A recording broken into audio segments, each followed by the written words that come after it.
प्रकाशनाचे मैत्रेय दादाश्री यांच्या आध्यात्मिक प्रवचनाने आजच्या दिवसाची सुरुवात करूया।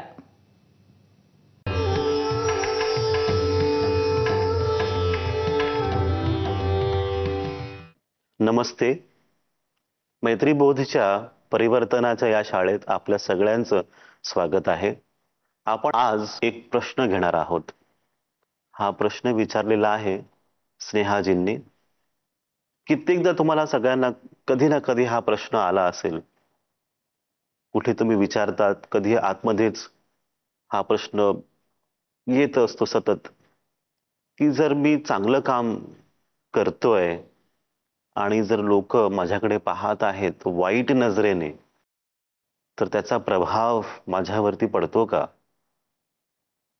कधी असं वाटतं ना, लोक जळतात माझ्यावरती की मी चांगलं काम करतोय, प्रसिद्धी मला मिळतेय, मग त्यांची नजर लागते का मला? त्याच्यामुळे माझ्या जीवनात काही बदल घडून येतो का?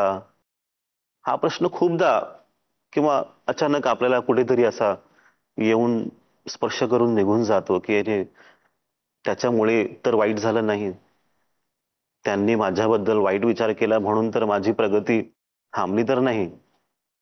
कित्येकदा असं होतं, आपण लग्नात जातो, प्रोग्राममध्ये, फंक्शनमध्ये, आणि नवरा बायको बसलेत आणि लोकांची नजर त्यांना लागते आणि त्याच्यामुळे सकाळी आनंदी होते, रात्र झाली आणि लगेच अचानकच काहीतरी तंटा झाला, आपसातच विवाद झाला। तर मग हा विवाद त्या नजरेमुळे झाला का? त्यांच्यामुळे झाला का? आत्याबाईंमुळे किंवा मावशींमुळे? आपण आपल्याप्रमाणेच आपण विचार करत असतो की त्यांच्यामुळे मला नजर लागली आणि मला त्रास झाला।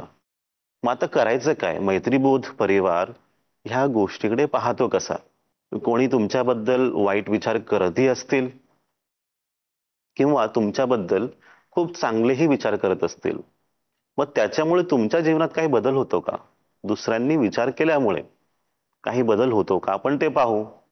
आता इथे असं आहे की कोणीही काहीही विचार करू शकतो, कोणाबद्दलही कशा प्रकारचाही चांगला वाईट तुमच्या बाबतीत। मग ते स्वतंत्र आहेत, त्यांना जे हवंय ते विचार करू शकतात। त्यांच्या विचारांवरती आपला कंट्रोल नाही। आपण त्यांना सांगू शकत नाही की तुम्ही आत्ता असा विचार करा। त्यांना जे वाटतं ते विचार करत आहेत, ते स्वतंत्र आहेत। मग जर आपलं नियंत्रण त्यांच्या विचारांवरती नाही, मग त्याच्यावरती विचार करण्यात काहीच अर्थ नाहीये की ते चांगले विचार करतात की वाईट करतात। ठीक आहे, मग त्यांची नजर लागली आपल्याला, आपण असं पण विचार करू। मग काय करायचं पुढे? इथे एक गोष्ट समजून घ्या की तुमच्या जीवनात ज्या पण गोष्टी घडतात, जे पण होतं तुमच्या जीवनामध्ये, त्याचं संपूर्ण कारण आपण पाहिलं की कोणामुळे होतं हे, तर तुम्ही स्वतःच। कारण की तुमचे कर्मभोग आहेत, तुमच्या विचारांमुळेच तुम्हाला अनुभव मिळतात, तुमच्या कर्मामुळेच भोग होतात, त्यांच्यामुळे नाही। दुसरा व्यक्ती तुमच्या जीवनावरती नियंत्रण नाही करू शकत, दुसऱ्या व्यक्तींमुळे तुमच्या जीवनात नाही अनुभव बनत। तुमचे अनुभव तुमचे असतात, त्यांचे अनुभव त्यांचे आहेत। तुम्हाला स्वतःसाठी ठरवावं लागतं की तुम्हाला काय करायचंय। तुम्हाला असं वाटतं त्यांच्यामुळे तुमच्या जीवनात वाईट होत आहे, तर तुम्ही स्वतःला असं पहा की अरे, त्यांच्यापेक्षा मी असा कमजोर नाहीये, त्यांच्या समोर मी कमजोर व्यक्ती नाहीये। तुम्ही घाबरलात का? भय आलं का की त्यांची नजर लागली म्हणजे वाईट झालं? कित्येकदा लोक भेटतात आणि सांगतात, दादा मला लगेच नजर लागते, मी खूपच संवेदनशील आहे, मी लोकांना भेटायला जातो, चांगलं बोलतो, लगेच नजर लागते। आता हे कधी कधी असं वाटतंय की तुम्ही स्वतःचीच एकदम, बोलतो ना आपण की चांगलं बोलायचं आहे, एक गर्व म्हणून की मीच चांगला। तर आपण जेव्हा असा विचार करत असतो ना, तर आपण स्वतःलाच बांधतोय। त्यांची नजर लागली, माझं वाईट झालं, आता मी काय करू? आपण जेव्हा पण लोकांना भेटत असतो, आपण हेच सांगतो, मी चांगला आहे, संवेदनशील आहे, लोकांची पटकन नजर लागते, वाईट झालं। आता किती वेळच आपण हेच रडगाणं लोकांना सांगणार आहोत?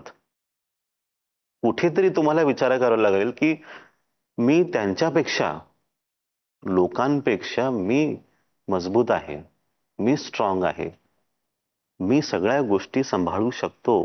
माझ्या जीवनात जे होते हे माझ्यामुळेच होतं, किंवा आजूबाजूच्या वातावरणामुळे घटना घडतात, त्यांच्यामुळे नाही, त्यांच्या विचारांमुळे नाही. जेव्हा पण तुम्ही स्वतःला कमजोर समजता, मग तुम्ही समजा की मग त्यांच्या विचारांमुळे तुमच्या जीवनात काहीतरी घटना घडत आहे तुमच्या मताप्रमाणे, जे तुम्हाला वाटतं. तुम्ही स्ट्रॉंग झालात की सगळ्या गोष्टी तुमच्याच मनाप्रमाणे होतील. स्वतःवरती विश्वास ठेवा की मी करू शकतो. मी जे निर्णय घेतलेला आहे जीवनात करण्यासाठी, जी माझी दिशा आहे, जो माझा संकल्प आहे, माझा जो ध्येय आहे जीवनात, मी जे स्वप्न पाहिलेलं आहे, त्या स्वप्नासाठी मी सतत कार्य करत राहणार, सतत काम करत राहणार. हा एक विचार तुम्हाला पकडून ठेवावा लागतो. त्यांच्यामुळे, दुसऱ्यांमुळे हा विचार सोडायचा नाही किंवा कमजोरी करायचा नाही. जे मी ठरवलंय ते मी करणार आणि ते प्राप्त करणार. ही जी ताकद आहे, ही जी शक्ती आहे, ही शक्ती तुम्हाला परिवर्तन करून देते. हा जो परिवर्तनाचा अनुभव आहे, हा परिवर्तनाचा अनुभव तुम्हाला तो विश्वास देतो. ज्या परिवर्तनाबद्दल आपण बोलत आहोत, ह्या मैत्रीबोध परिवाराच्या शाळे माध्यमातून, या कक्षेद्वारे, ह्या परिवर्तनामुळे तुम्ही निडर होता, निर्भय होता, मुक्त होता. कुठेही तुम्ही जेव्हा कार्य करत असता, तुम्हाला कळून चुकतं की बस आता माझी हीच दिशा आहे आणि त्या दिशेच्या तर्फे आपल्याला सतत वाटचाल करायची आहे. संपूर्ण शक्ती घेऊन, मार्गदर्शन घेऊन एक दिवस आपण ते प्राप्त करू, हा विश्वास ठेवा आणि दुसऱ्यांच्या विचारांमुळे आपल्या जीवनात काय होत आहे, या विचार सोडून द्या. या परिवर्तनाच्या अवस्थेने जेव्हा तुम्ही खूप पुढे जाल, तेव्हा हा विचार तुमच्यापासून फार दूर गेलेला असतो.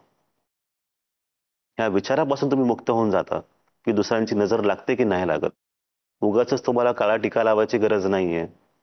काही तुम्हाला गळ्यात काही बांधायची गरज नाही, तावीज लावायची गरज नाही. हे सगळे तुमच्या विचारांमुळे तुम्ही स्वतःला बांधत आहात.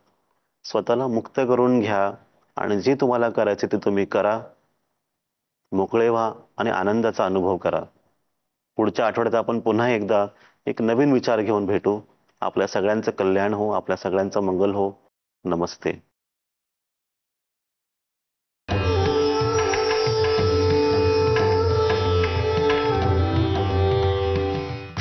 Headlines brought to you by Chitale बंधू.